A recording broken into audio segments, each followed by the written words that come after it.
One of the reasons I love the stock market is because it really gets down to the core of what I think life is all about. Making as much money as humanly possible with complete disregard to everything else. Now, while I'm sure philosophers might eventually be able to come up with a reason why this could be bad, one reason why it's good is because it rewards business models that work, punishes ones that fail, and encourages competition within an industry, which often leads itself to innovation and getting customers better products. As an example, take a look at the craft beverage industry. It used to just be big companies like Nestle selling tap water at a huge markup, but now we have Belle Delphine. So, while the stock market either goes up or it goes down, the ways you can lose money on it are nearly endless. So you notice that different types of people like to trade in different ways depending on how they are in real life. First of all, we of course have the investor. This is your classic older guy who knows a thing or two about the stock market. Like literally one or two things. And those two things are time in the market beats timing the market and dollar cost averaging. If they had to get a tattoo, it would say buy the dip, but they would never do that because tattoos are a sin. Next, we have the boys of Wall Street Bets. These are your Zoomer and Millennial degens looking to get rich or take physical delivery of 50,000 barrels of crude oil trying. They trade almost exclusively options, which typically results in them making several times their original buy-in in a matter of days, or straight up losing it all. They figure that they're only gambling with their future, so nothing to lose anyway. Their trading strategy consists of don't fuck with the mouse, and get into a stock after it's already gone up 20% in the last 3 days. Another subset of options traders is Theta Gang, a community based around selling the contracts to the previous group.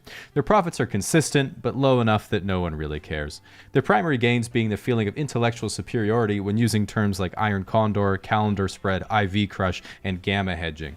Next we have your Silver Bugs and Gold Bugs. These are the guys looking to keep their money safe. So safe that once some guy in Africa digs it out of the earth and sends it over, they dig a hole in their backyard and put it right back in. This investor is most often associated with the prepper community, who are anticipating the coming apocalypse and have their shotgun shells and seed collections ready to go in their underground bunker. Not all gold bugs are this extreme, however, as my dad would simply describe himself as waiting for the great undoing of the world financial system and the collapse of American empire. Very similar to your gold bugs, you have the people who are into cryptocurrency. These guys are similar in disposition, but generally younger and less doomer. They don't keep gold or silver in a vault in their basement because that's where they live, kept warm by enough GPUs to melt Greenland. They're absolutely loaded, but never buy anything because if they sold Bitcoin for US dollars, that would imply Bitcoin isn't a real currency. Penny stock speculators. If options trading is the casino, then penny stocks are the scratch-offs. If there's the wolves of Wall Street, these are the sheep. And you might be thinking, what? No, I'm not a sheep. But like, bro, it's in the movie. Like, literally that's what the movie's about.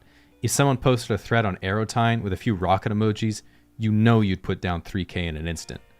Quants. These are the MIT graduates with 3 PhDs who work with 20 other math geniuses on a specific machine learning algorithm in order to front-run the quartz crystal in the Chicago Mercantile Exchange's internal 24-hour clock by running a fiber optic cable that's 14 feet shorter than the closest competitor, thereby reducing the distance light has to travel so he can arbitrage a quarter of a cent profit per bushel on soybean futures.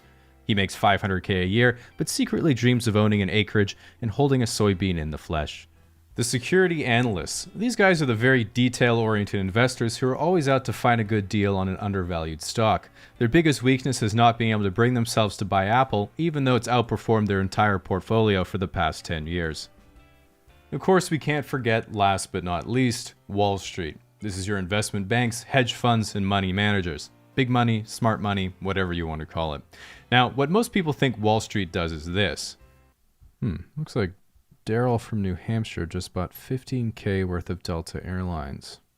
Oopsie daisy. But what they actually do is this. Bring, bring, bring, bring. Hi, this is JP Morgan Client Services. Hi, can I buy $15,000 of Delta Airlines? Yeah, sure. There's a $5 service fee. Well, that's fine. Okay, it's done. Thank you.